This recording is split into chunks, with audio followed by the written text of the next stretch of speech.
जब परमेश्वर ने देखा कि इंसान ने भले और बुरे के ज्ञान के वृक्ष में से खाया है, तब परमेश्वर ने जीवन के वृक्ष के इर्द गिर्द एक तलवार लगा दी, सिर्फ एक बात समझाने के लिए, अब जिसको जीवन चाहिए उस पर ये तलवार चलेगी। यीशु मसीह ने कहा, मैं इस पृथ्वी पर शांति के लिए नहीं, पर मैं इस पृथ्वी पर तलवार चलाने आया हूं। यू नो कौन सी तलवार? वो जो लोग चलाते हैं, वो तलवार नहीं, वो तलवार जिससे आपकी अटैचमेंट्स कटती हैं, पैसों से अटैचमेंट, प्रॉपर्टी से अटैचमेंट, कार से अटैचमेंट, लोगों से अटैचमेंट। इतनी चीजों में हम बढ़ चुके हैं कि हम समझ ही नहीं पाते हैं कि हम प्रभु में बढ़ क्यों नहीं पाते। एक सवाल आज अपने आप से पूछिए और उसके बाद हम ठीक 3 मिनट के बाद अब मैसेज स्टार्ट करेंगे। आपने कौन सा निर्णय लिया है इन दिनों में? कितनी बहनों ने यह निर्णय लिया है कि इस साल आप चुगलियां मारना बंद करेंगी? कितने भाइयों ने यह निर्णय लिया है कि अब आप पैसों से प्रेम करना बंद करेंगे? आज का सबसे बड़ा झूठ, पैसा नहीं होगा तो कुछ भी नहीं है। मैं आपके सामने खड़ा हूं, मैं इतना पैसे वाला नहीं हूं, मैं खुश हूं। I am a living witness of our Lord Jesus Christ. मैं बहुत खुश हूं। बाइबल बताती है बहुत सारा धन जो घबराहट के साथ है, उससे अच्छा है थोड़ा धन परमेश्वर के भय के साथ। बाइबल बताती है अमीर और घमंडी मरने से गरीब और ईमानदार मरना और भी बेहतर है। आज मैं आपसे पूछना चाहता हूं, कितनी बहनें हैं जो आज निर्णय ले रही हैं, आज के बाद अब यहां की बातें वहां, वहां की बातें यहां नहीं करेंगे? कोई हाथ ही नहीं उठा रहा। मैं डिसीजन लेता हूं, मैं नहीं करूंगा। हाँ, मैं हाथ उठाऊंगा तो सब उठाएंगे। फिर बोलिए कितनी बहनें हैं आज के बाद पति को मां के खिलाफ भड़काना बंद करेंगे आप? बोलिए।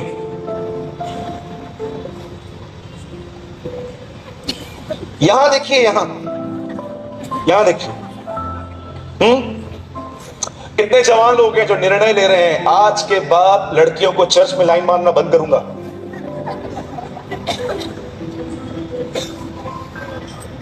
कितना सीधा बोलता है ये लड़का। हाँ, टेढ़ा दर को समझ में नहीं आता, इसलिए सीधा बोल रहा हूं आज।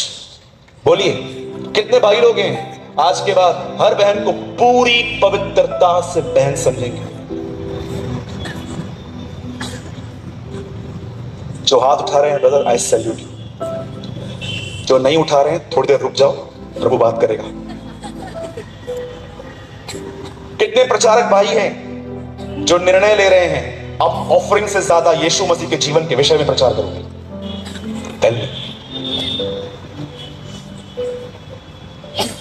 परमेश्वर आपके अनुग्रह को इज्जत देता है। और अगर आप आज निर्णय लोगे, आज का जो वचन चलेगा, और उसके बाद अगर आपको लगता है कि हाँ ब्रदर, आज मैं निर्णय लूंगा कि मैं जो आप मुझे सिखा रहे हैं मैं उस पर लर्न करूंगा, मैं यीशु मसीह के नाम से कहता हूं। हो सकता है आप बड़े प्रचारक न बनो, मैं भी नहीं बनना चाहता हूं कोई बड़ा प्रचारक।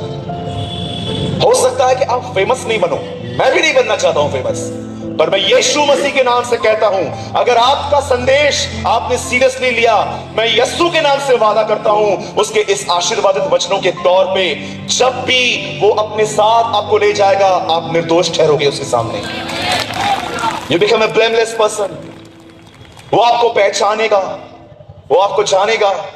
और मैं आपसे कहना चाहता हूं, मसीह जीवन का 90% प्रतिफल मरने के बाद है। यीशु ने कहा, जो तुम यहां बांधोगे मैं वहां बांधूंगा, जो तुम यहां खोलोगे मैं वहां खोलूंगा, जो मेरा यहां इनकार करेगा मैं उनका वहां इनकार करूंगा। तुम मेरी मेज पर वहां पर राज्य करोगे। Jesus preach about coming world. वो आने वाले जगत का प्रचार करता था, इस जगत का नहीं। यहां पर कुछ भी नहीं है आपका। जानते हो कौन से लोग झगड़ा करते हैं? बोलो झगड़ा। बोलो बाजू वाले को, आपको पता है कौन से लोग झगड़ा करते हैं? अभी उनको बोलो इधर देखो, बताएगा वो। यू नो कौन से लोग झगड़ा करते हैं? जिनको खुदा से ज्यादा प्रॉपर्टी, पैसे, गोल्ड, शेयर्स और बहुत सारी चीजों से प्यार है, वही लोग देखेंगे एक दिन अमित कब। देखो हम झगड़ा कैसे कर रहे हैं ब्रदर। मैं आपको बोलूंगा कि ये चीज मेरी है, आप बोलना मेरी है, ठीक है ब्रदर? ये चीज मेरी है, मेरी है, मेरी है। छोड़, मेरी है, छोड़ छोड़।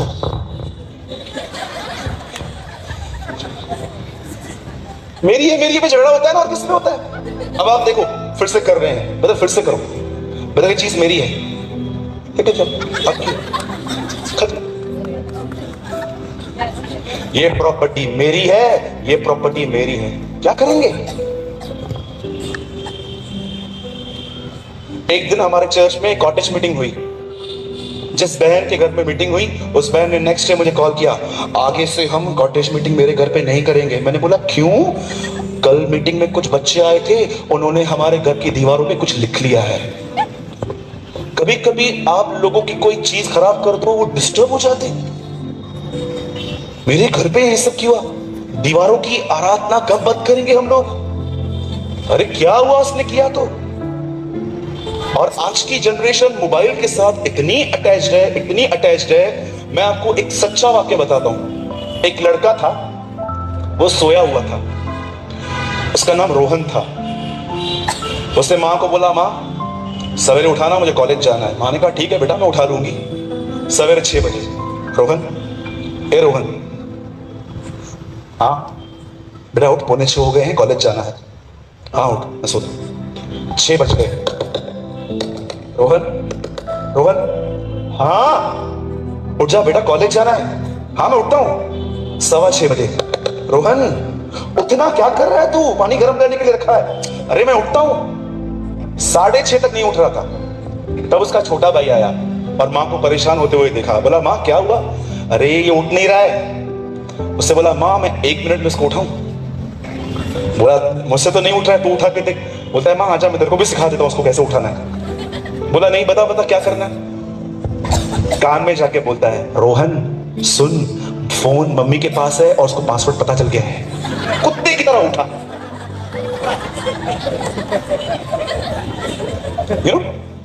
एक आदमी मर गया, पतरस मिला उसे, बोला कहां जाना है? स्वर्ग के नरक। उसने बोला मोबाइल और इंटरनेट दे, मैं किधर भी सेट हो जाऊंगा।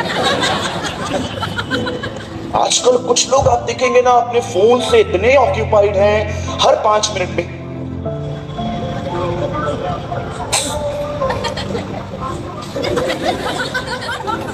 मेरे साथ एक भाई थे, हर 5 मिनट फोन निकाल रहे थे और मेरे को थोड़ा इरिटेट हो रहा था, बार बार। तो मैंने उनको बोला भाई फोन आएगा तो रिंग बजेगा। मैं आपसे पूछना चाहता हूं, कहीं ऐसा तो नहीं है कि आपकी स्पिरिचुअल लाइफ आपके सेलफोन की वजह से बर्बाद हो गई है? मैंने सोशल मीडिया पे कोई साइट नहीं छोड़ा है, मैं सब जगह वचन शेयर करता हूं, पर मैं ऑक्यूपाइड नहीं हूं। वो चीजें अगर मुझे मिलेंगी तो ठीक है, नहीं मिलेगी तो मैं परेशान नहीं होता हूं। आज मैं आपसे विनती करता हूं कि आज जो वचन आपके साथ बांटा जा रहा है, ये वचन जो छोटा है, मैं इसे आधे घंटे में पूरा कर दूंगा, लेकिन मैं आज आपसे उम्मीद करता हूं, और वो है आज का वचन सुनने के बाद आप कुछ निर्णय लें। ठीक है? कितने लोग लेंगे आज? Thank you. आइए, जिनके पास भी खुदा का कलाम है, कलाम मुकद्दस है, आप मेरे साथ खोल सकते हैं लूका की किताब और उसका 17वां अध्याय। आइए हम सब ओपन करेंगे ल्यूक चैप्टर 17।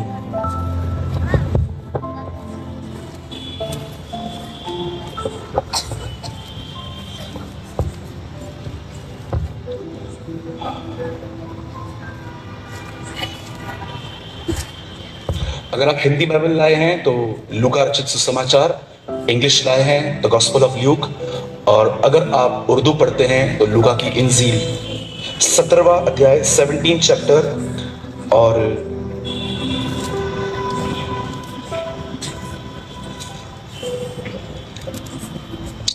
मैं आपके लिए पढ़ रहा हूं एक बहुत ही छोटा सा वचन 32।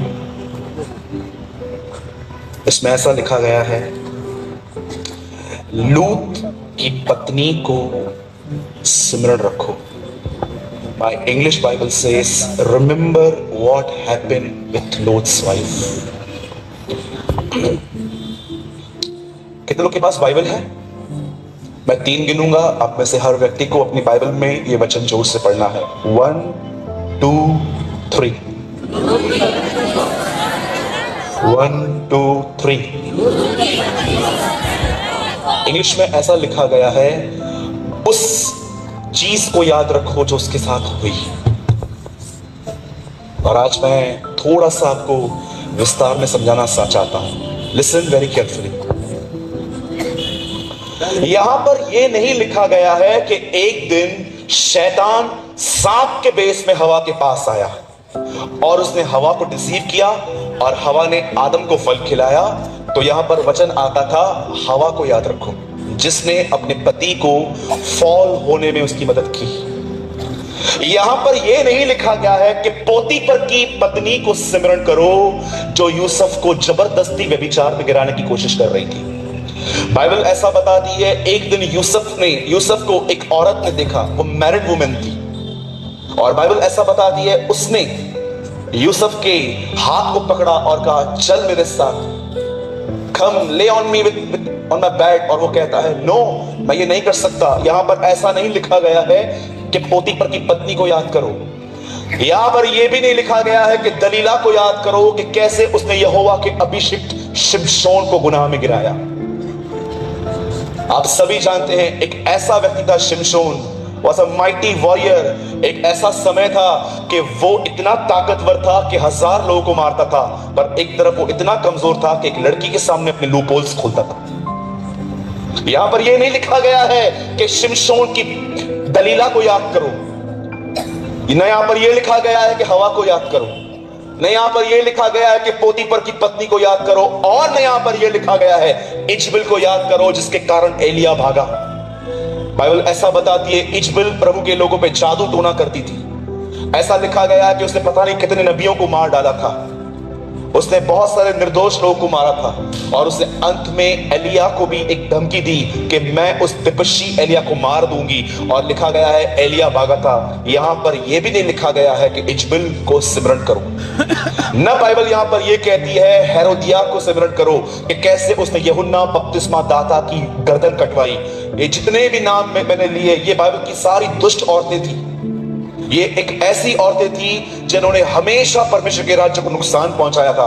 पर क्यों बाइबल इनके विषय में कुछ बात नहीं करती है नए नियम में, पर वो कहती है लूत की पत्नी को याद करो। ऐसा क्या क्राइम था उसका, ऐसा क्या गुनाह था कि परमेश्वर ने, जब यीशु मसीह से पूछा गया, उसके चेलों ने, जब रसूलों ने, जब शागिर्दों ने उससे पूछा कि तेरे दोबारा आने का और जगत का क्या चिन्ह होगा, तो उन चिन्हों में उसने एक बात यह भी कही थी, लूत की पत्नी को सिमरण करो। मैं आज आपको बताना चाहता हूं क्या था इस लेडी में, और मुझे पूर्ण विश्वास नहीं, पर मैंने अपनी आंखों से देखा है जो लूत की पत्नी ने किया वो आज हमारी कलीसियाओं में भी एग्जैक्ट होता है, बिल्कुल। बाइबल ऐसा बताती है एक समय था जब तेजोमय परमेश्वर इब्राहिम के ऊपर प्रकट हुआ। इब्राहिम उन दिनों में इराक के ऊर देश में रहते थे जो मेसोपोटामिया के पास में आता है। आज भी अगर आप गूगल करके देखें तो इब्राहिम का घर आज भी है, वहां पर मीटिंग चलती है। बाइबल ऐसा बताती है कि इब्राहिम अपने घर से अपने बाप को और सबको छोड़ के निकला, और पहली गलती जो इब्राहिम ने की वो ये थी, परमेश्वर ने उसे बुलाया था, लूत को नहीं बुलाया था, फिर भी उसको अपने साथ लेके निकला। इस बात को याद रखिएगा, उद्धार सबके लिए होता है लेकिन बुलाहट सबके लिए नहीं होती। यीशु ने कहा बुलाए हुए बहुत हैं, उद्धार के लिए मैंने हर एक को बुलाया है, लेकिन सेवकाई के लिए चुने हुए काफी कम लोग हैं। In these days, any Tom, Dick and Harry is a preacher. You know, आज के दिनों में बच्चे प्रचार कर रहे हैं जिनको परमेश्वर के वचनों की कोई पहचान भी नहीं है। भजन संहिता की किताब में दाऊद कहता है, ये तो वह मस्सा है या तो वह अभिषेक है जो हारून के ऊपर डाला गया और दाढ़ी से बह निकला। दाढ़ी 18 उम्र के लगभग 18 साल के बाद आती है। Anointing for the mature people, वो मैच्योर लोगों के लिए होती है। आज बहुत सारे लोग जो अपने आप को आराधक कहते हैं, मैं डिस्कर्न कर लेता हूं कई बार, ये आराधक नहीं है, ये सिंगर्स हैं। आराधना करने में बहुत समय लगेगा। आजकल बहुत सारे जो वर्शिपर्स हैं, प्रभु के अनुग्रह से जो हमारे बीच में वर्शिपर भाई बहन आए थे, दोनों टीम्स, मुझे उनकी वर्शिप बहुत अच्छी लगी। पर मैं आपको सच कहता हूं आज ऐसा नहीं है। आज जब वर्शिप होती है तो जानते क्या होता है, यहां से रेड लाइट्स जलती हैं, यहां से ग्रीन लाइट्स जलती हैं। ऐसा लगता है कि कोई नाच गाना होने वाला है। ये वर्शिप है। आपको लगता है कि संत पौलुस अगर मंच पे आते तो आपको इस तरह बोलते कि इस तरह सजाओ फिर मैं आऊंगा। विधवाएं मर रही हैं, उनके पास खाना खाने के लिए पैसा नहीं है, ऑर्फन्स बेचारे एक छोटे छोटे बच्चे भीख मांगते हैं और हम शो ऑफ में पैसा बर्बाद करते हैं। कितनी शर्म की बात है। एक लड़के से मैंने पूछा ये सब क्यों करते हो, तो जानते हो क्या बोलता है, जवानों को खींचने का तरीका है। की तरह आपको पता है ये सब नौटंकियां कौन करते हैं? Yes, I call all this नौटंकी। जिन लोगों के पास परमेश्वर की सामर्थ नहीं होती है ना, वो लोग होते हैं जो दुनिया को कॉपी करके दुनिया के तरीकों से लोगों को खींचने की कोशिश करते हैं। पर जिनके पास पवित्र आत्मा की सामर्थ होती है ना, उनको करने की कोई जरूरत नहीं खड़ी होती। वो जहां गाते हैं लोग वहां खुद जमा होते हैं। अब जानते हो बाइबल क्या बताती है? परमेश्वर ने इब्राहिम से कहा अपने बाप को छोड़, अपने घर को छोड़, यहां से निकल, और परमेश्वर ने उसे एड्रेस तक नहीं दी कि तुझे कहां जाना है। बाइबल बताती है विश्वास ही से वो अपने घर से निकला और वो चलता जा रहा था, चलता जा रहा था, चलता जा रहा था, चलता जा रहा था, चलता जा रहा था, चलता जा रहा था, ठिकाना नहीं मिल रहा था, खुदा की आवाज उस तक नहीं पहुंच पा रही थी। और एक दिन ऐसा हुआ, बाइबल बताती है इब्राहिम और लूत के चरवाहों के बीच में झगड़ा हुआ, और बाइबल ऐसा बताती है जैसे लूत इब्राहिम से अलग हुआ, परमेश्वर की आवाज इब्राहिम तक पहुंची। आपको पता है मैंने प्रभु से इन दिनों में एक सवाल पूछा, प्रभु आप कैसे इब्राहिम से मिलते थे, याकूब से मिलते थे, कैसे आप पौलुस से मिलते थे, आप आजकल ऐसे एनकाउंटर्स क्यों नहीं करते? आज क्यों लोग जो हैं वो खड़े होकर ये नहीं कह पाते हैं कि परमेश्वर बड़ी सामर्थ के साथ मेरे पास आया? और जानते हो मुझे परमेश्वर ने क्या कहा? मैं आपको सच कहता हूं, मैं एक ही चीज में सिर्फ ब्लेस्ड हूं, मैं परमेश्वर की आवाज को बहुत अच्छे से पहचानता हूं, बाकी मुझे और कुछ नहीं पता है। मुझे परमेश्वर ने एक बात कही, आराम से बाइबल को पढ़ और देख, मैं जब लोगों से मिलने आता था वो क्या करते थे, और आज वो काम मेरे बच्चे नहीं करते, इसलिए मैं उनके पास कभी नहीं आ पाता।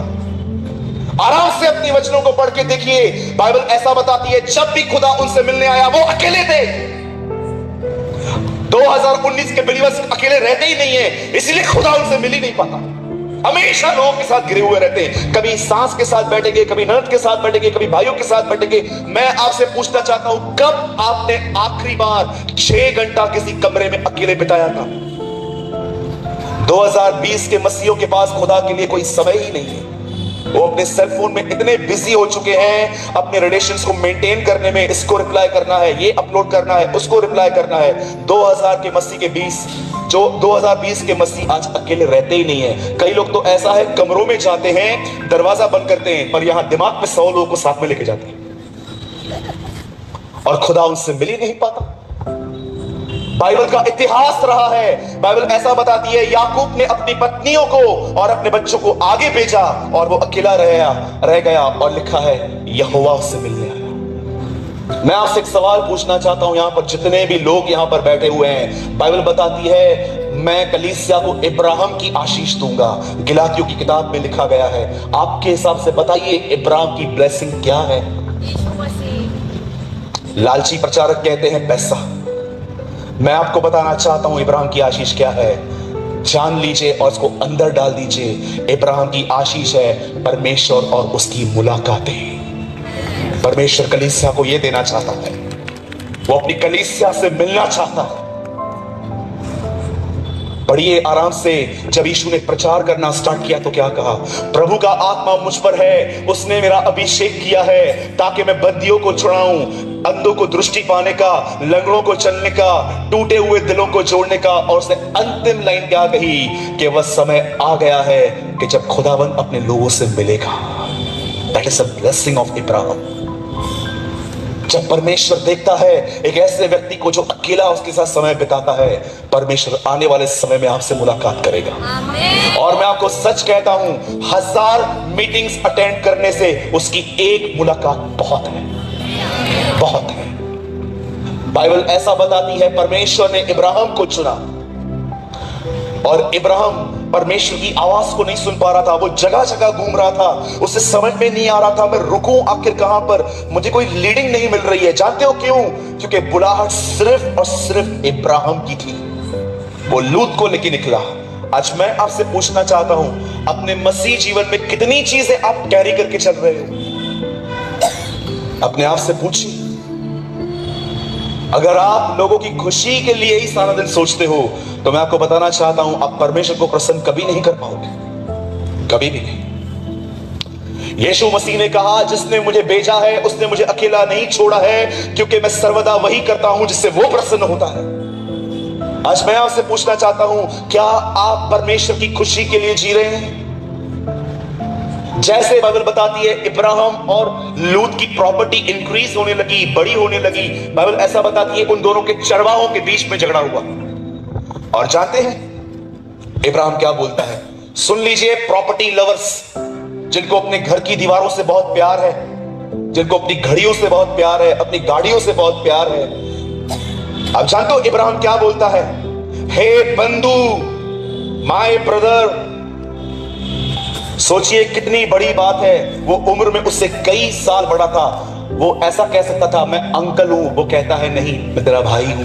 पढ़ सकते, वहां लिखा है, वो कहता है लूत हम दोनों भाई हैं, हम दोनों के बीच में झगड़ा हो ये अच्छी बात नहीं है। अब एक काम कर, तू राइट साइड जाएगा तो मैं लेफ्ट साइड जाऊंगा, तू लेफ्ट साइड जाएगा तो मैं राइट साइड जाऊंगा। आपने पढ़ा है ना ये वचन? इब्राहिम क्या बोलने की कोशिश कर रहा है? जो तुझे अच्छा लगे तू वो ले ले, जो तुझे अच्छा नहीं लगे वो मैं ले लूंगा। कहां हैं ऐसे लोग?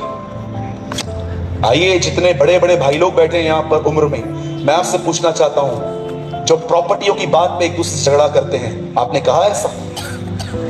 कभी आपने इस विषय में सोचा कि जब प्रभु मूसा से मिला तो मूसा से उसने अपना परिचय क्या दिया?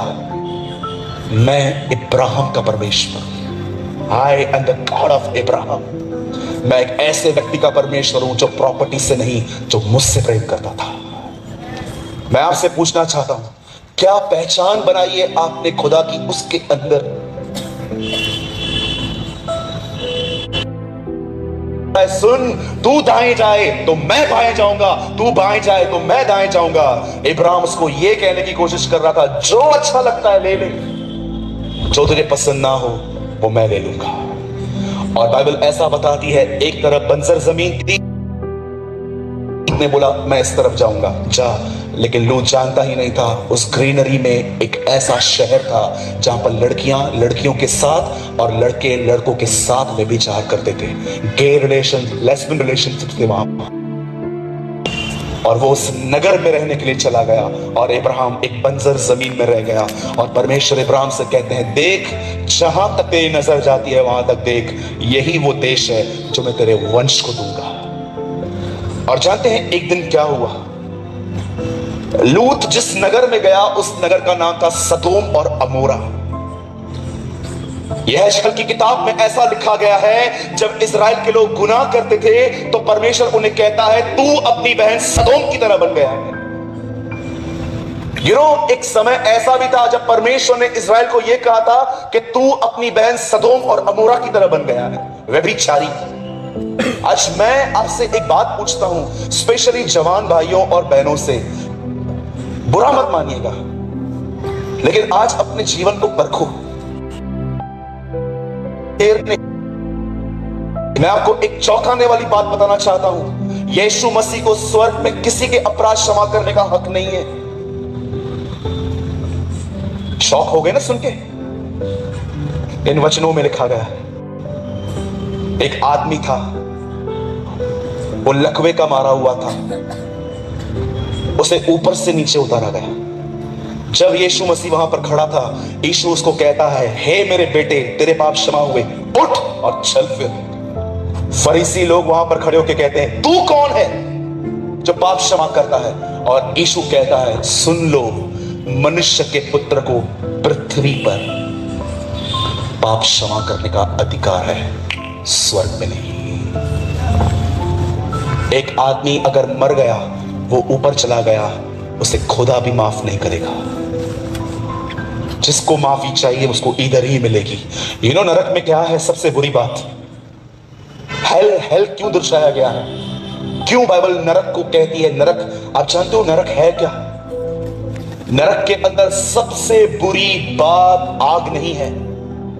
हाँ, मैं जानता हूं वहां पर एक दरिया बहती है जिसमें पूरी आग बहती रहती है, पर मैं आपको बताना चाहता हूं नरक में उससे भी एक खतरनाक चीज है जिसका जिक्र इस पवित्र शास्त्र में आया है। जानते हो नरक में सबसे बड़ी बात क्या है?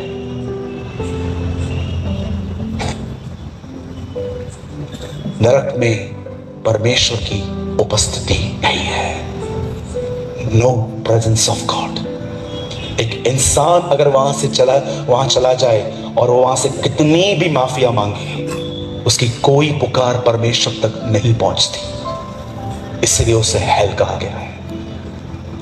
यीशु मसीह के बाद अगर मैंने किसी को नरक का प्रचार करते हुए सुना था तो वो बिली ग्राहम को सुना था, जो सबसे अधिक अपने प्रचारकों में नरक का प्रचार करते थे। आजकल नरक का प्रचार होता ही नहीं है। आज हर एक को स्वर्ग जाना है। अच्छा आदमी मरता है तो नीचे लिखा जाता है स्वर्गीय, चोर मरता है उस पर भी लिखा जाता है स्वर्गीय। स्वर्ग हमारे बाप का है, सबको भेजते हैं उधर। चलो तुम भी चलो, तुम भी चलो, तुम भी चलो, तुम भी चलो, सबको स्वर्ग भेजते हैं हम सबको। एक दिन मैं बॉम्बे में प्लेस में मैं था, मैं अपनी गाड़ी पे, तो मैं एक आदमी को देखा, मैंने उसका एक बैनर लगा हुआ था और मैं उस आदमी को बहुत अच्छे से जानता था। वो एक नंबर का मवाली था, लड़कियां छेड़ता था, जुआ खेलता था, सब खेलता था। तो मैंने देखा बाप रे ये कभी मरा, और जब मैंने उसके बारे में पढ़ा तो मैं हैरान हो गया। वहां लिखा था स्वर्गीय। मेरा एक फ्रेंड मेरे साथ में था, मैंने बोला ये क्या लिखा है, पढ़ तो बराबर। तो उससे बोला हेवनली, स्वर्गीय। मैंने कहा यार अगर ये गया है तो यार हमने कौन सा गुनाह किया, हमको तो पहले लेना चाहिए प्रभु को। मैं फिर से कहता हूं, शायद आपको ये पढ़ते हुए देर ना हो जाए, मैं आपको फिर से कहता हूं, शराब पीने वाले, ब्रदर मैं तो ऑकेशनली पीता हूं, चटके भी तेरे को ऑकेशनली लगेंगे। ब्रदर मैं वाइन पीता हूं, मैं शराब पीता हूं, हमारे बॉम्बे में औरतें शराब पीती है। शराब पीने वाले, मूर्ति पूजक, अपनी शादीशुदा पत्नी को छोड़ के किसी और से चैट करने वाले, दूसरी औरतों से मिलने वाले, झूठ के चाहने वाले, पर्दे पर झूठ चलता है पिक्चरों पे और हम लोग चाहकर उसे देखते हैं। बाइबल बताती है ये सब लोग तुम्हें अंत के दिन नरक में मिलेंगे। आमीन। यस, यूहन्ना कहता है आमीन। ऐसों पे तो आमीन आजकल निकलता ही नहीं है। आजकल आमीन निकलता है जब तुम हमारे हिसाब से बात करोगे तब। मैं बोलता हूं यस आमीन। और बाइबल बताती है ये सब लोग तुम्हें नरक में मिलेंगे। मैं फिर से कहना चाहता हूं, अगर आप में से कोई भाई है वो शराब पीता है 6 महीने में, 8 महीने में या 12 महीने में एक बार, मैं आपको आज भी कहना चाहता हूं ऐसे लोगों का अंत नरक है।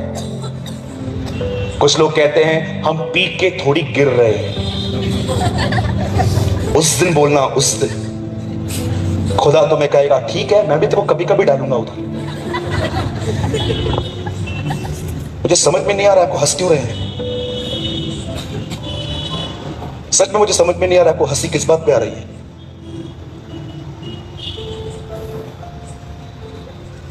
बाइबल ऐसा बताती है वो सदोम और अमोरा में गए, लड़कियां लड़कियों से पाप कर रही थी, लड़के लड़कों से पाप कर रहे थे। हमारे बॉम्बे में एक प्लेस है कॉल अंधेरी, वहां पर एक लड़की ने रिसेंटली एक लड़की से शादी की।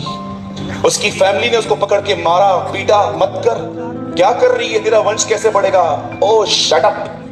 अपनी मां को ऐसे बोल रही थी, मैं करूंगी।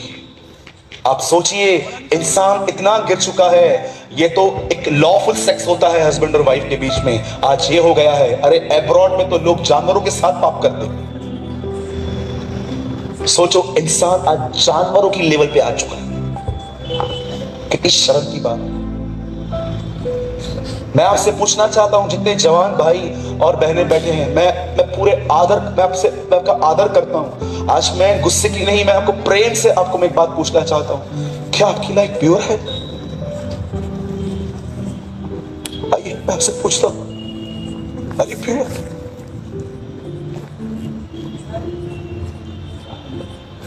यीशु ने कहा तुम सुन चुके थे व्यभिचार मत करना। किसी स्त्री को शादी से पहले और शादी हो जाने के बाद अपनी बीवी को छोड़ किसी को टच मत करना। पर मैं तुमसे ये कहता हूं, यीशु कहता है तुमने ये बात सुनी थी, पर मैं तुमसे कहता हूं किसी स्त्री को देखकर अपने मन में गंदा मत सोचना। और उसके बाद यीशु कहता है, हस्त में तुम के पाप मत करना, यदि तेरा हाथ तुझे ठोकर खिलाता है इसको काट और फेंक दे। Don't do मैस्टरब्यूशन। आज परमेश्वर के मंदिर को आज बहुतों ने, अरे भारत में कम से कम 4000 प्रॉफिट्स होने चाहिए थे, हार्डली आजकल कोई दिखता है। जवानों ने शादी से पहले ही व्यभिचार करके अपनी बुलाहट खत्म कर दी है। मेरे भाइयों और बहनों, मेरे जवान भाइयों और बहनों, याद रखना मसीह के अंदर दो ही संबंध हैं, या तो भाई और बहन का या पति और पत्नी का। फ्रेंडशिप नाम का कोई संबंध नहीं है। एक दिन मैं अपने दोस्त से मिलने गया ऑफिस में, किसी औरत के पास बैठा हुआ था, बार बार उसे हाथ दे रहा था। इतना ज्यादा फ्रेंडली था वो उस वुमेन के साथ, और मैं देख रहा था। मैंने उसको बोला, शेखर क्या कर रहा है तू? You are married? बोलता है, इट्स ओके, ये मेरी फ्रेंड है। मैंने कहा, तेरी बीवी अगर तेरे पास में एक बार जॉब करती तब करता? नहीं। मैं फिर से कहता हूं, शायद आपको ये बात अच्छी नहीं लगेगी, मसीह के अंदर दो ही संबंध हैं, एक पति पत्नी का या दूसरा भाई बहन का। फ्रेंडशिप और ये फ्लेक्स करना, ये कोई संबंध नहीं है।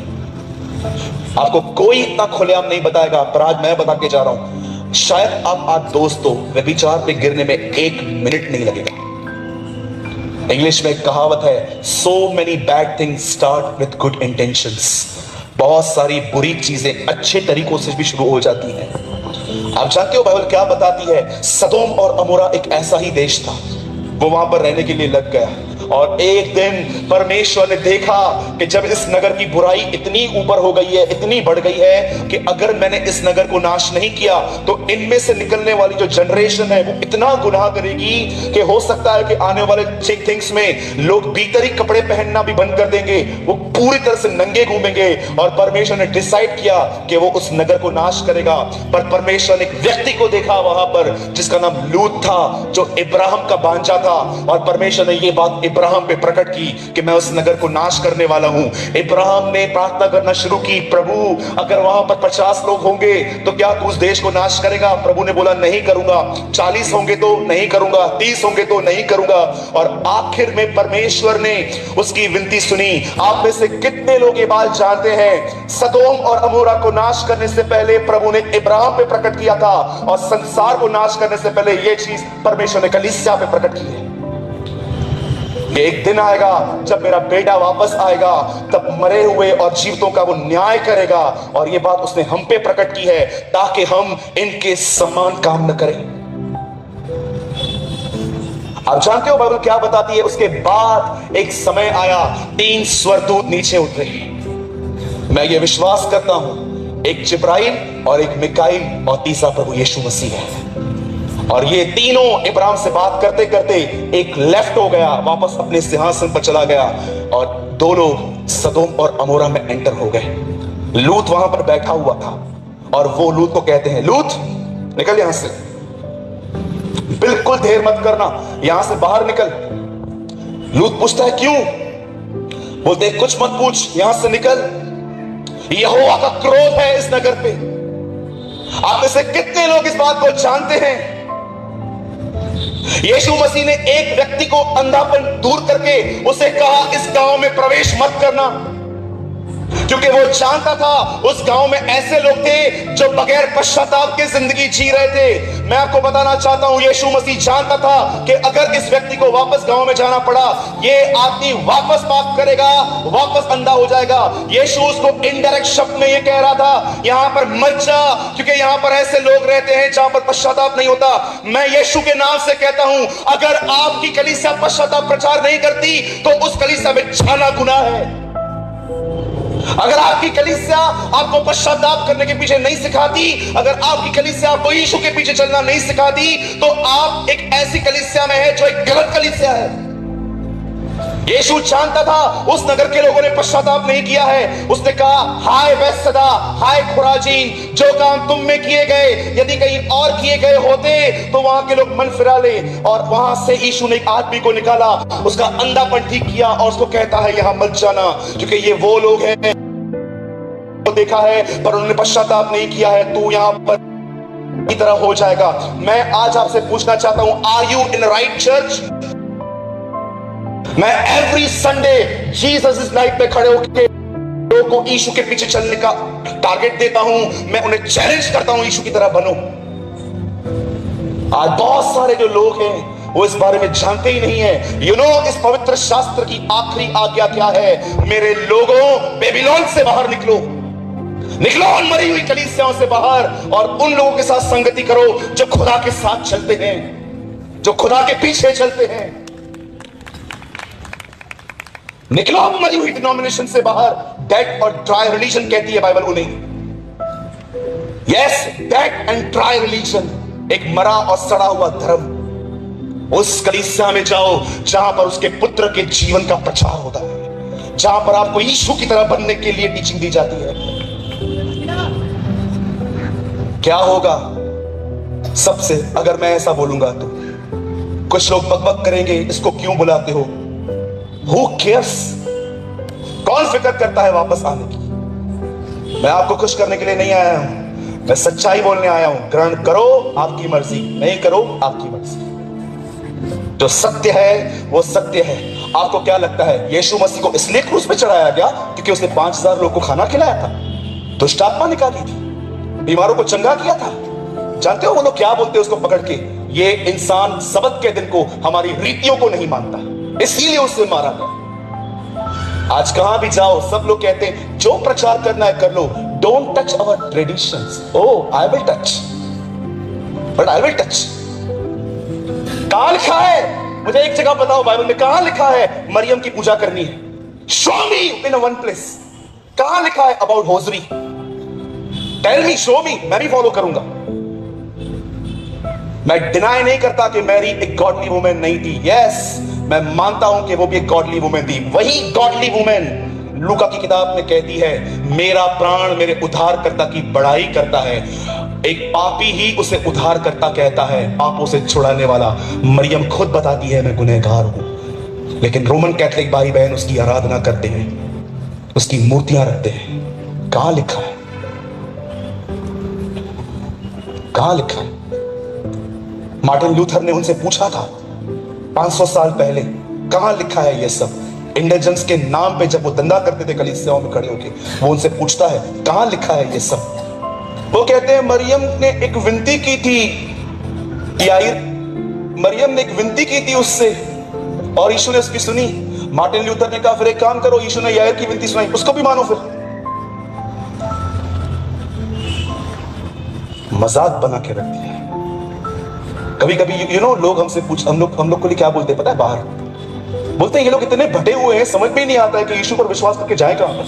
रोमन कैथोलिक में जाएं, प्रोटेस्टेंट्स में जाएं, यहां जाएं, वहां जाएं, माता मरियम में जाएं, यहां जाएं, पिता जाएं, कहां जाएं? वो हैरान हो गए हैं हम लोग को देखकर कि एक ही खुदा है, 1 लाख डिनोमिनेशन है। आपको नहीं लगता है कि कंफ्यूजन निकलने चाहिए और एक ही कलीसिया बनने चाहिए जिसमें उसको आदर मिल सके, जिसमें उसको महिमा मिल सके? बस अभी क्रिसमस आएगी, कैरल निकालेंगे, लड़के लड़कियां मस्त वहां पर लाइन मारेंगे, एक दूसरे को डांस करेंगे, घर पे चले जाएंगे। और यीशु का जन्म आजकल लोगों के लिए एंटरटेनमेंट बन चुकी है। Entertainment, just entertainment. My brothers and sisters, be serious, be a true Christian. अगर ये मीटिंग तुम्हें आज नहीं उठा पाई ना, मुझे नहीं पता है फिर तुमको कौन उठाएगा। यू नो बाइबल क्या बताती है? वो दोनों स्वर्गदूत वहां पर गए और लूत को बोलते यहां से निकल। जैसे लूत निकल रहा था, बाइबल ऐसा बताती है उसे आज्ञा मिली पीछे मत देखा, और उसकी पत्नी ने पीछे देखा और बाइबल कहती है वो नमक का खंबा बन गई। क्यों लिखा गया है? याद करो, याद करो उसको। क्या अर्थ है नमक का खंबा बनने का? अब मैं आपको बताता हूं और 5 मिनट में मीटिंग पूरी कर दूंगा। जानना चाहते? जब प्रभु ने उससे कहा आगे बढ़ और वो पीछे मुड़ी, वो नमक का खंबा हो गई। अब जानते हो क्यों बाइबल ऐसा बताती है? इस चीज को याद रखो। जब बाइबल कहती है आगे बढ़ो, इसका मतलब है अपने पुराने स्वभाव को छोड़कर दिन प्रतिदिन अपने सृष्टिकर्ता के स्वभाव में आओ। लेकिन जो लेडी ने पीछे देखा वो नरक का खंबा, वो नमक का खंबा बन गई। आपको पता है उसकी ग्रोथ रुक गई, वो खत्म हो गई। आज मैं आपसे पूछना चाहता हूं, क्या आप इस बात को जानते हैं जब बाइबल ऐसा बताती है पीछे मत देख, इसका मतलब जो कुछ खुदा ने तुझे छुड़ा दिया है उस चीज को वापस मत उठा। आज मैं एक सवाल यहां पर बैठे हुए हर व्यक्ति से पूछना चाहता हूं, आइए मुझे उत्तर दीजिए। प्रभु में आने के बाद दिन प्रतिदिन आप नम्र बन रहे हैं कि आप डे बाय डे घमंडी बनते जा रहे हैं? अपने आप से पूछिए, कहीं ऐसा तो नहीं है कि आप बपतिस्मा ले चुके हैं पर अभी तक आपके अंदर आपका पुराना स्वभाव जारी है? जॉन वेस्ली ने अपनी किताब में लिखा, जो तुम अंधेरे में हो तुम वो रियल हो, जो तुम उजाले में हो वो रियल नहीं है, वो एक्टिंग है। मैं आपसे पूछना चाहता हूं, क्या आप दिन प्रतिदिन अपने सृष्टिकर्ता के स्वभाव में बढ़ रहे हैं? कितने लोग हैं यहां पर? अरे मैं आपको सच कहता हूं, मैं झूठ बोलता था ना, मैं आपको सच कहता हूं, मुझे बॉम्बे में लोखंडवाला में अपना एक बंगला, अपना एक घर होता था, मेरे पास कार होती थी, मेरे घर पे बहुत सारी लग्जरियस चीजें रहती थी, पर मैं आपको सच बोलता हूं, मैंने कभी इन चीजों के साथ कॉम्प्रोमाइज नहीं किया। इसीलिए बहुत सारी संसारिक वस्तुएं मेरे पास नहीं है, पर मैं आपको बताना चाहता हूं, भले ही मेरे पास सोना चांदी नहीं है, मेरे पास यीशु मसीह है। हर जीसस। आज बहुतों के पास सोना चांदी है, जीसस नहीं है।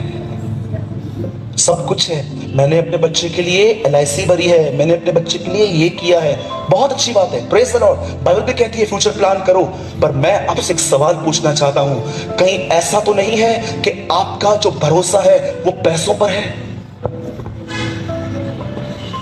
मैं आपको सच कहता हूं, हो सकता है कि आपके घर में जब कोई बीमार पड़ता हो तो डायरेक्ट आप किसी बड़े हॉस्पिटल में उसको एडमिट करने की कोशिश करते हो, पर मैं आपको बताना चाहता हूं, जब मेरे घर पे कोई बीमार पड़ता है ना, मैं हॉस्पिटल के लिए नहीं सोचता हूं, क्योंकि मैं आपकी तरह इतना अमीर नहीं हूं। मैं सबसे पहले उसे पुकारता हूं, क्योंकि मैं जानता हूं वो चंगा करेगा। और ये मेरी गवाही है, मैं बहुत बार विदाउट डॉक्टर मैं ठीक हो चुका हूं। यस, मैं आपसे पूछना चाहता हूं, क्या आप अपने सृष्टिकर्ता के स्वभाव में एवरी डे बढ़ रहे हो? और अगर आप बढ़ना चाहते हो तो आज मैं आपको एक रास्ता बताता हूं, अगर वो करोगे, मैं यीशु के नाम से कहता हूं, आने वाले दिनों में आप डे बाय डे यीशु की तरफ बनते जाओगे। You become like Lord Jesus Christ. और सुनिए, उसके लिए आपको क्या करना है, अब ध्यान दीजिएगा। आप जानते हैं पवित्र आत्मा क्यों दिया गया है? ओ, जब मैं ऐसा कहता हूं पवित्र आत्मा क्यों दिया गया है, तो क्या बताऊं मेरे पास क्या है मेरे अंदर में, मैं खड़ा नहीं रह पाता हूं जब मैं इसके विषय में बात करता हूं। आज से बहुत साल पहले इब्राहिम के बेटे को एक दुल्हन चाहिए थी। इब्राहिम ने अपने नौकर एलियाजर को कहा, जा उस गांव में जा और मेरे बच्चे के लिए एक अच्छी लड़की लेकर आ। इब्राहिम 20 ग्राम के 6 बैंगन लेकर और ऊंट लेकर ढूंढने निकला अपने मालिक के बेटे की पत्नी को। और एक समय ऐसा आया, वो एक गांव में पहुंचा, उसने घुटने टेके और परमेश्वर से कहता है, हे परमेश्वर, मेरे स्वामी के प्रभु, मैं तुझसे प्रार्थना करता हूं, जो भी लड़की हो वो मेरे पास आके खुद कहेगी कि क्या मैं तेरे ऊंटों को पानी पिलाऊं। मैं कभी कभी सोचता था, प्रभु जी, इस आदमी ने ये चिन्ह क्यों रखा? आपको पता है ऊंटों को पानी पिलाना कितना डिफिकल्ट होता है? वो हमारी तरह 1-2 ग्लास बॉटल नहीं, वो इतना पानी एक समय अपने अंदर स्टोर कर देते हैं, क्योंकि वो एक अकेला जानवर है जो रेगिस्तान में सरवाइव करता है। कई दिनों तक उसे पानी नहीं मिलने पर भी वो चल पाता है। आपको पता है इनडायरेक्टली एलियाजर प्रभु को क्या कह रहा था? वो जो भी लड़की हो वो हार्ड वर्कर हो। नीति वचन में लिखा गया है, मनुष्य की पहचान उसकी नम्र जुबान और कड़क हाथों से होती है। आज हमारे साथ उल्टा है, हमारी जुबान हार्ड है और हाथ सॉफ्ट है। पहले के दिनों में ऐसा नहीं होता था।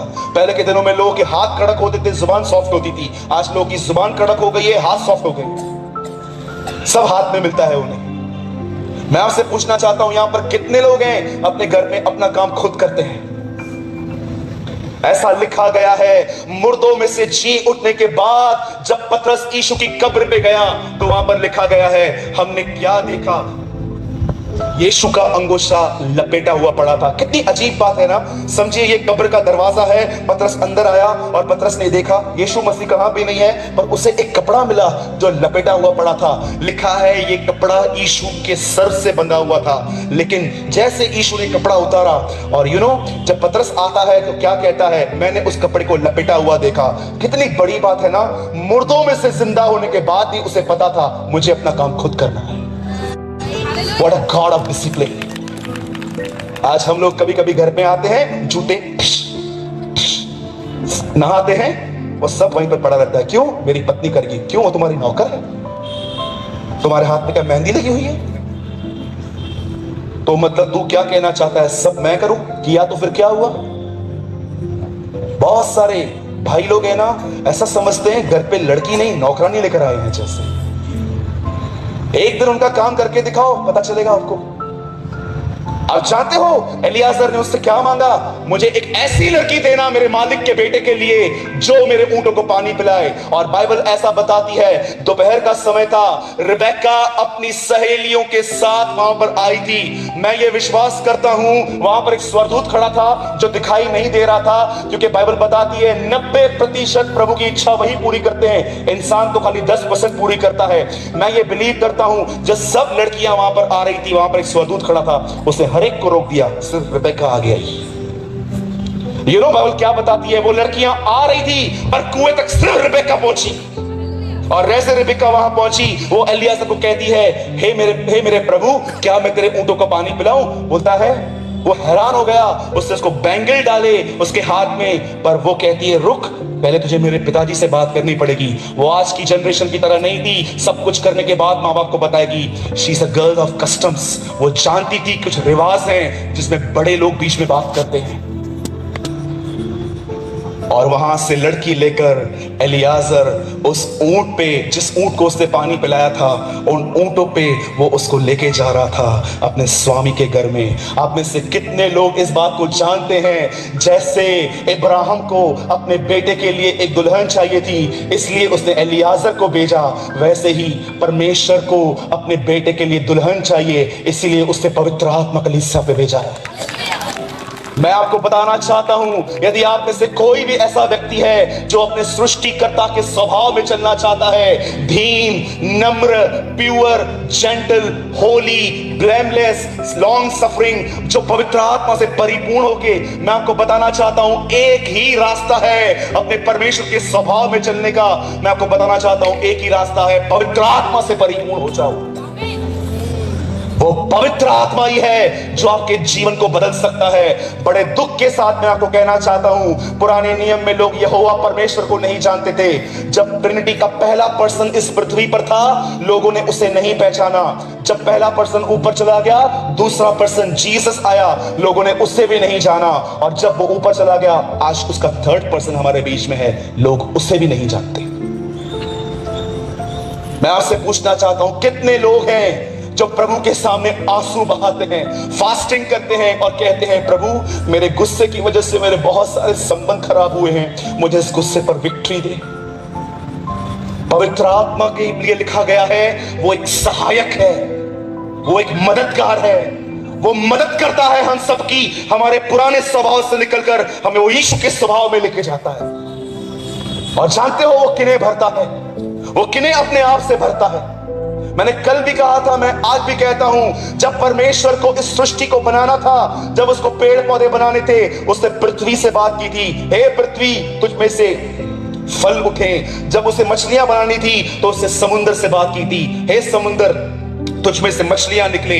लेकिन जब परमेश्वर को मनुष्य बनाना था, उसने खुद से बात की थी, आओ हम मनुष्य बनाए। आप जानते हो, मछली पानी से निकली, खत्म हो जाती है, पेड़ जमीन से उखड़ा, खत्म हो जाता है। तुम प्रभु की उपस्थिति से दूर हो जाओ, तुम सूख जाओगे, आप ड्राई हो जाओगे। और मैं आत्मा में देख भी पा रहा हूं, यहां पर बहुत सारे पेड़ बैठे हैं, पेड़ जिनके अंदर सिर्फ ग्रीनरी है, कोई फल नहीं है, सिर्फ ग्रीनरी। बाइबल साथ में लेकर आए हैं, नो फ्रूट्स। कितने लोग हैं मुझे बताइए, आप मॉर्निंग में अपनी नींद खराब करते हैं और घुटनों पर आके खुदा से कहते हैं, प्रभु मेरे स्वभाव की वजह से तेरा बहुत अनादर हुआ है। लोग मेरे को देख के, कुछ लोग ऐसा कहते हैं कि ये सही मसीह नहीं है। प्रभु तू मुझे बदल। मैंने बहुत कोशिश की दूसरों को बदलने की, सांस को बदलने की, इसको बदलने की, अब नहीं। चेंज मी। आप जानते हैं जब वो यरूशलेम में गया तो पहली चीज उसने क्या की? आप में से कितने लोगों ने ये बात नोटिस की है बाइबल को पढ़ते समय? जब यीशु 30 साल के बाद, वो कभी भी यरूशलेम में पूरी रात नहीं टिका था, और जिस रात वो टिका उस रात वो अरेस्ट हो गया।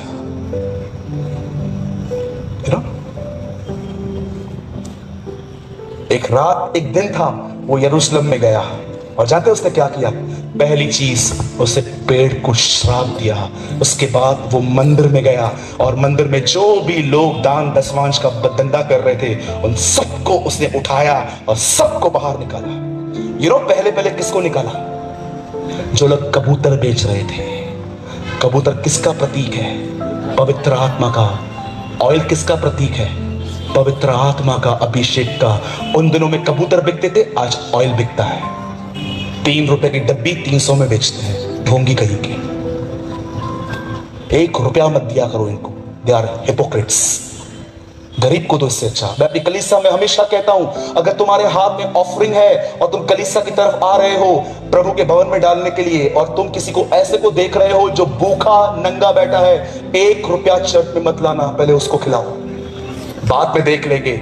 यीशु मसीह ने नहीं कहा मेरे पीछे चल तुझे स्वर्ग में धन मिलेगा। उसने कहा अपना पैसा गरीबों को दे और मेरे पीछे चल तुझे स्वर्ग में धन मिलेगा।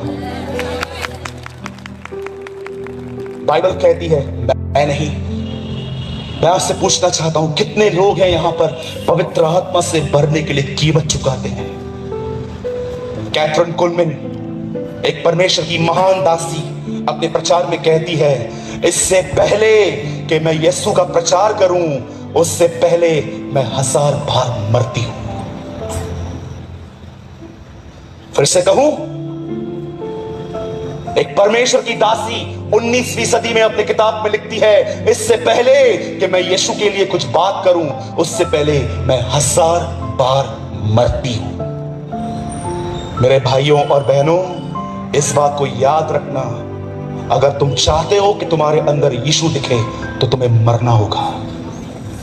फिजिकली नहीं, अपने गंदे स्वभाव में। इससे पहले कि मैं वाइंड अप करूं, एक चीज आपको बोलना चाहता हूं। एक दिन लोग यीशु से मिलने आए, उनके चेलों से उनकी मुलाकात हो गई। वो कहते हैं, हे महाशय, ओ सर, हम यीशु को देखना चाहते हैं। बोलो देखना, जोर से बोलो। उन्होंने ये नहीं कहा कि हम उससे मिलना चाहते हैं, वो कहते हैं हम उससे देखना चाहते हैं। अंद्रियास और फिलिपुस अंदर गए और यीशु सामने बैठे थे, और उनको कहते हैं, स्वामी, ग्रीक्स आर देयर, यूनानी लोग आए हैं और वो तुझे देखना चाहते हैं। जानते हो यीशु ने क्या किया?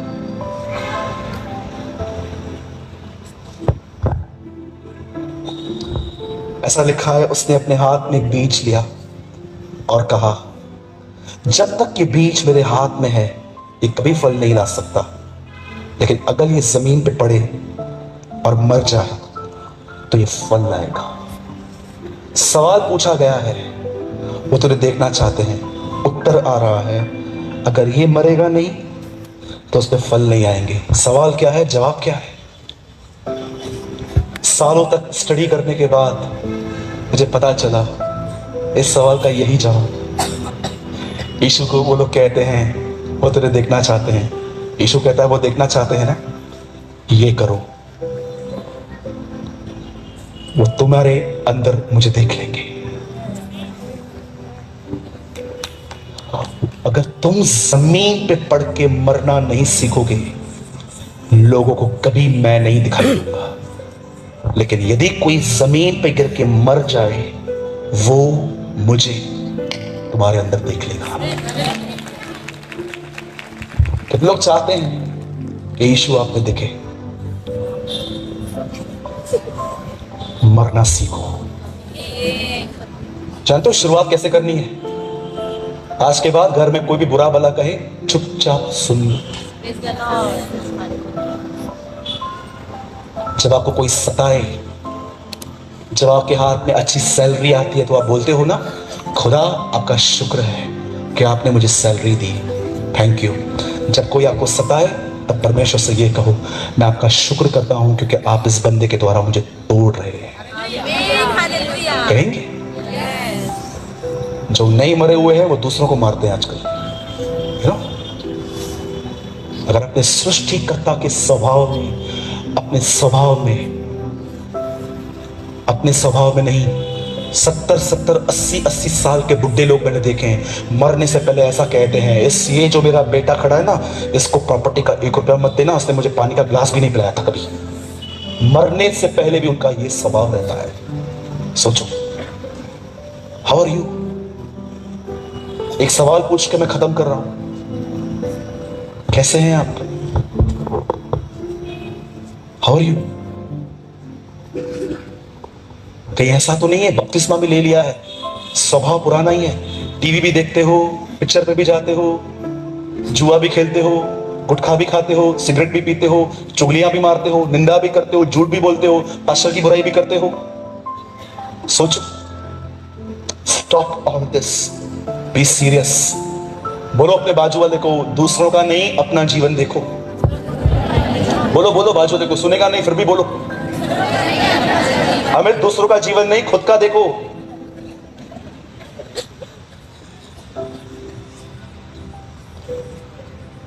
आपको क्या लगा था मैं आपको यह बताऊंगा कि वीजा कैसे लगेगा? यही सुनना चाहते हैं ना आजकल लोग। पंजाब भरी पड़ी है ऐसे लोगों से।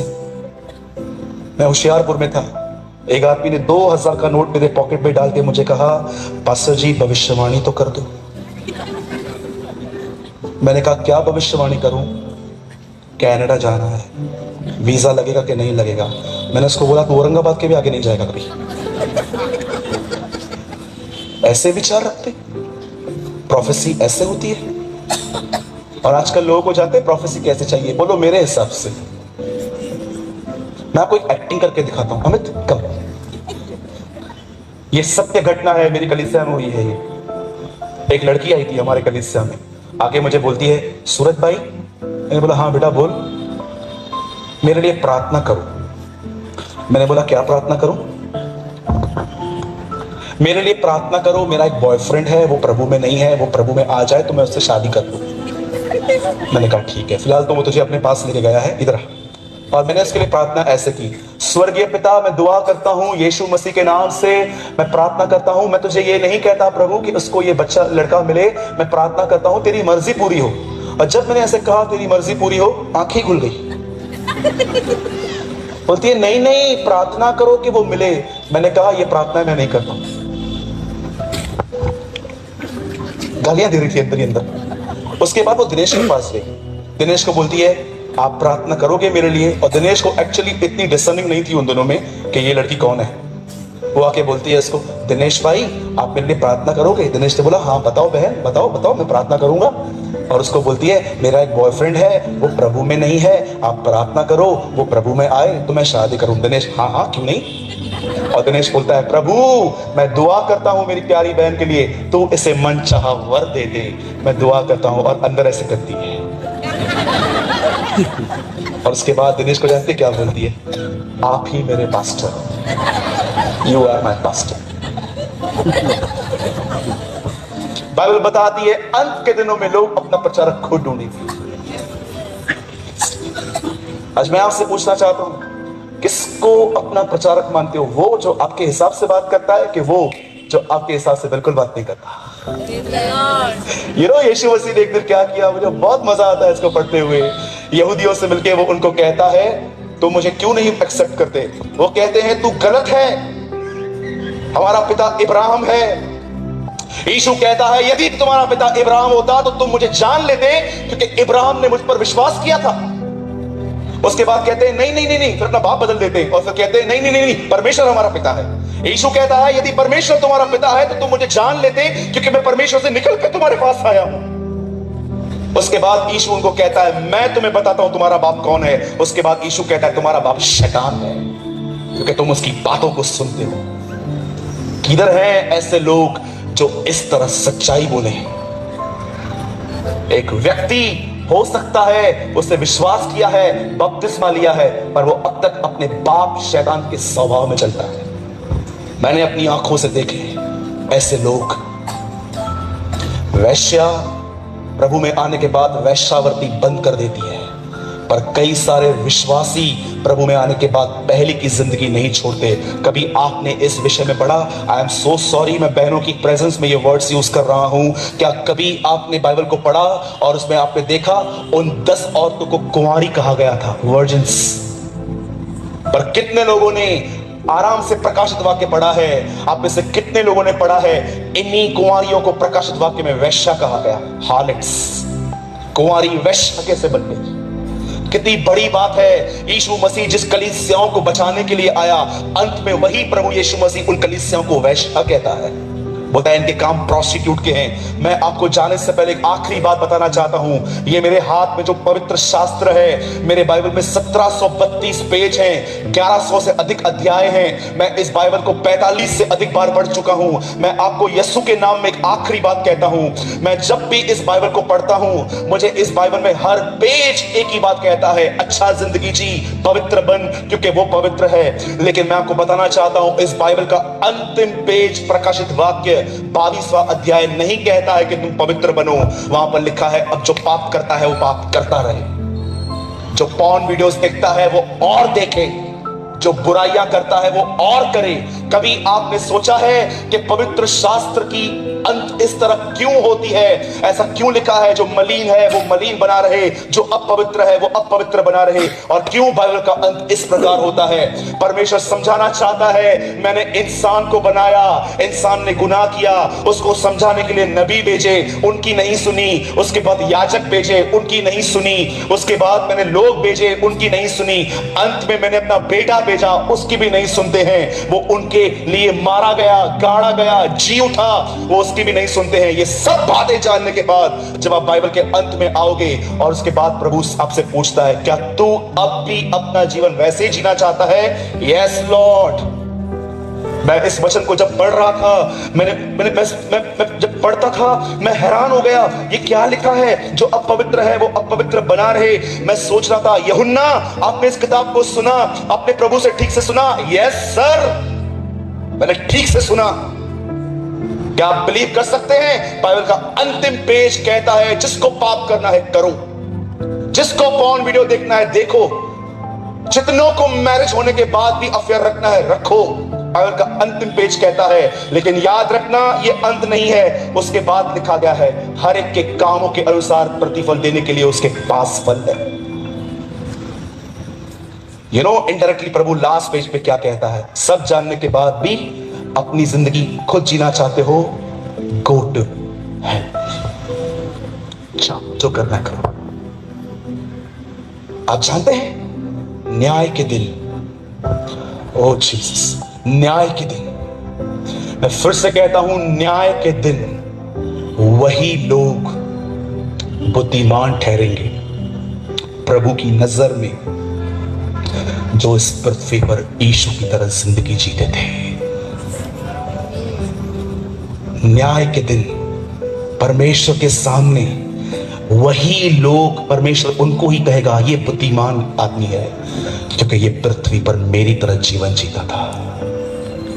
आपके पैसे, आपका गोल्ड, आपकी चर्च की बड़ी बड़ी पोजीशंस, कोई आपको बचाने नहीं आएगा। वहां डिक्टेटरशिप आपको नहीं बचाएगी, वहां चेयरमैनशिप आपको नहीं बचाएगी, वहां सेक्रेटरी, वहां पर खजांचीपन आपको नहीं बचाएगा। आप जानते हो, एक चीज है, आप वो ऊपर लेके जाओगे। जानना चाहते हो? हमने कहावत सुनी है ना, ना कुछ ले जाओगे ना कुछ ले आए हो, पर बाइबल इस कहावत को इतना सपोर्ट नहीं करती। बाइबल कहती है, एक चीज तुम ले जाओगे। जानना चाहते हैं? उनके काम उनके साथ हो लेंगे। रेवलेशन लिखा है, जो उन्होंने किया है उनके साथ जाएगा। My brothers and sisters, repent, अगर आप रायपुर के लोग इस मीटिंग में आए हैं और ये जानना चाहते हैं कि खुदा आपसे क्या बोलना चाहता है, उर्दू में कहते हैं तौबा करो, इंग्लिश में कहते हैं रिपेंट, और शुद्ध हिंदी में कहते हैं पश्चाताप करो, अपने गुनाहों से फिरो। तुम मसीह घर में जन्मे हो, इसका मतलब ये नहीं है कि तुम बच गए हो। अपने गुनाहों से फिरो, परमेश्वर से कहो, प्रभु मुझे पवित्र आत्मा से भर, ताकि मैं अपने पुराने स्वभाव से निकलकर तेरी तरह बन पाऊं। और मैं आपको कहना चाहता हूं, न्याय के दिन आप मुझे धन्यवाद देंगे, क्योंकि मैंने आपको यह संदेश सुनाया था।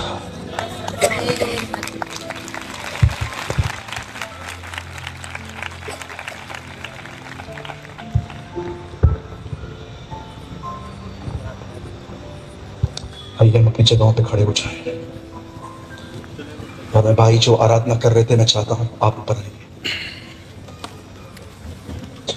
मेरे भाइयों और बहनों, खुदावंद आपसे मोहब्बत करता है, पर आप में से आज बहुत सारे जो लोग हैं, वो उनसे कहता है, मेरे बेटे मेरी बेटी, दूसरों की जिंदगी नहीं, अपनी जिंदगी देख, तू कहाँ है, तू क्या करता है, तू क्या कर रही है।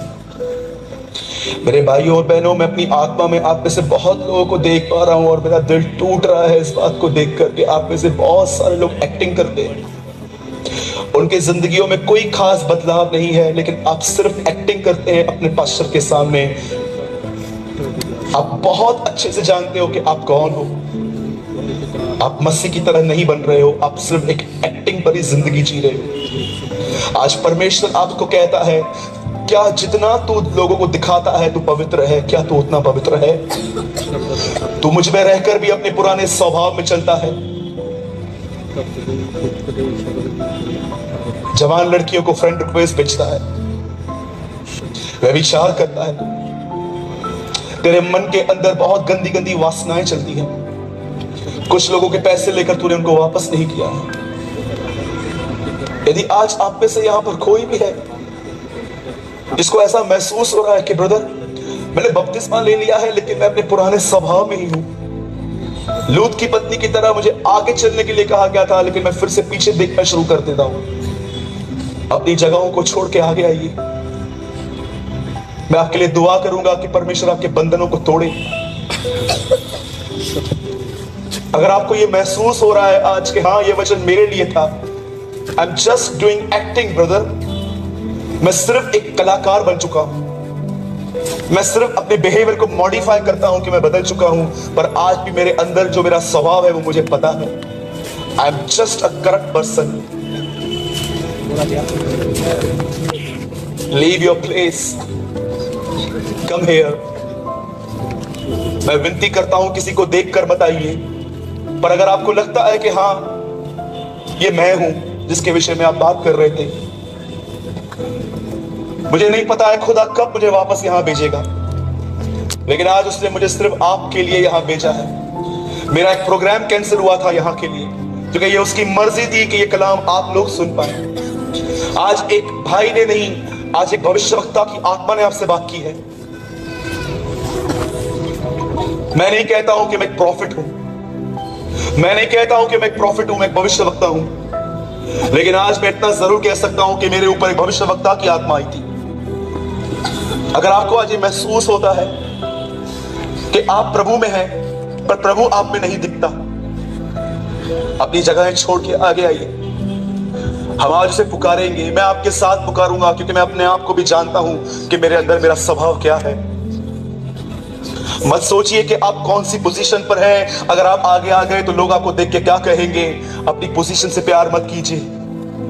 अगर आपको यह महसूस हो रहा है, हाँ ब्रदर, आज का कलाम आज मेरे लिए था, मैं ही वो व्यक्ति हूं, बहुत अलग हूं मैं घर में, और बहुत अलग हूं मैं अपनी कलीसिया में, और बहुत अलग हूं मैं अपने काम की जगहों पर। हर प्रकार की चीटिंग करता हूं, लोगों के पैसे लेकर मैंने उनको वापस नहीं किए हैं, मैंने घर बिगाड़े हैं, चुगलियां मारी हैं, प्रभु में रहने के बाद भी मैंने अपनी कलीसिया के अंदर गुनाह किए हैं। अपनी आंखों को बंद करिए, अपने हाथों को फैलाकर उससे दया मांगिए। Have mercy on me, O Lord। आइए उससे बात कीजिए। मैं फिर से कहता हूं, वो आपसे प्रेम करता है, अदरवाइज वो आपको नहीं डांटता। आज इब्रानियों की पत्री में लिखा है, मैं जिनसे प्रेम करता हूं मैं उन्हें डांटता हूं और जिन्हें पुत्र बनाता हूं उन्हें कोड़े लगाता हूं। ये आज डांट नहीं थी, ये उसका प्रेम था हर एक व्यक्ति के लिए। परमेश्वर आप में से किसी को नाश होते हुए नहीं देखना चाहता, इसलिए आज उसने आपको झिड़का है, आज उसने आपके गलत कामों पे आपको प्रकट किया है। You are living a double life, you are doing just acting. Repent, अपने गुलाम को उसके सामने मान लीजिए, प्रभु आप मुझे क्षमा कर दीजिए, मुझे अपने खून में धोकर शुद्ध कर दीजिए। शिमशोन ने मरने से पहले आपको कहा, हे खुदा तू मेरी शुद्धि ले, आज मेरी शुद्धि लीजिए प्रभु, भर दीजिए मुझे अपने आप से। प्रभु आपका आत्मा इसीलिए मिला है ताकि मैं अपनी कमजोरियों पर विजय पा सकूं। अपनी आंखों को बंद कर ले और अपने हाथों को फैला कर इससे दया मांगे। मैं फिर से कहता हूं, आज जो मैंने कहा है इसमें से मेरी कुछ भी बातें नहीं थी, मैं इतना बोल्ड व्यक्ति हूं ही नहीं। ये परमेश्वर है जिसने आपसे बात की है, ये परमेश्वर है जो आपके कपट को आपके ऊपर प्रकट